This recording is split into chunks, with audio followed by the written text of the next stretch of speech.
किती वय आहे तुमचं? आता 50 वर्ष वय. 50 वर्ष. तुम्ही डॉक्टर अभय मुक्तांकडे किती दिवसापूर्वी ट्रीटमेंटसाठी आले होते? मी 10 वर्षापूर्वी म्हणजे किती साली? 15 साली 2015 साली आले होते. काय प्रॉब्लेम होता त्यावेळेला? हे असेच लैंगिक ताटवता येत म्हणजे येतच नव्हती, म्हणजे लिंगाला ताटवता येत नव्हती आणि हां पाणी लगेच म्हणजे गळून जायची सुरुवातीला. असं हां, म्हणजे कधी गळायचं पाणी? लगेच अंगाला झटत मी सुरुवात करताना समजा असं. सुरुवात करताना अंगाला झटतानाच पाणी गळून जायचं. हो. आणि ताठरता म्हणजे येतच येतच नव्हती. नव्हती. असा प्रॉब्लेम किती दिवसापासून होता तुम्हाला? मला जवळजवळ 1 वर्षभर होता, परंतु मी ती इकडं आलोच नाही. मला ते आपल्याकडे यायचं सुचलं नाही किंवा मार्गदर्शन नाही मिळालं. म्हणजे साधारण वर्षभर अडचण होती तुम्हाला. हो. बरं, नंतर तुम्ही जेव्हा आमच्याकडे आले त्यानंतर तुम्हाला आम्ही औषध किती दिवस आले, तुम्ही किती दिवस गोळ्या दिले तुम्हाला? 2 महिन्याच्या गोळ्या साधारण. 2 महिने गोळ्या खाल्ल्या. हो. बरं, तुम्हाला साधारण फरक किती दिवसांनी जाणवायला लागला होता? मला 1 महिन्यातच फरक जाऊन लागला लगेच. सुरुवातच झाली ताबडतोब त्यावेळेस. एका महिन्यातच. अच्छा, मग पुढे औषध तुम्ही 2च महिने खाल्ले? 2च महिने झाले.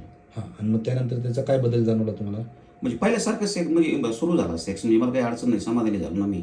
मग मला वाटलं मी व्यवस्थित दोस्त झालो. संबंध व्हायचे? हो. साधारण तरी महिन्यातून? म्हणजे 7-8 वेळेस 10 वेळेस कधी कधी असं. महिन्यातून? हो. संबंध व्हायचे? व्हायचे. 7-8-10 वेळा? आतापर्यंत होत होते. आतापर्यंत म्हणजे तरी किती दिवस? 1 महिन्याच्या अगोदर. अच्छा, म्हणजे जवळजवळ मध्ये 10 वर्ष तुम्ही चांगले हो. होते, बरोबर ना? चांगलं होतं. आणि आता तुम्हाला 1 महिन्यापासून अडचण येऊ राहिली आता अडचण सध्या. येऊ राहिली. म्हणून तुम्ही परत आले, हो. बरोबर ना? हा बरोबर. अच्छा, म्हणजे 2 महिन्याच्या औषधावर तुम्हाला जवळजवळ 10-1 वर्ष तुम्ही मध्ये हो, चांगल्यापैकी म्हणजे संबंध करता. काही अडचण नव्हती? काही अडचण नव्हती. हां, नाही ना. ठीक आहे. काय होमिओपॅथिकच औषध दिले ना तुम्हाला सगळं? हो, तेच आपल्या पांढऱ्या गोळ्या होत्या. हां, शब्दनेसारखं. हां. ठीक आहे.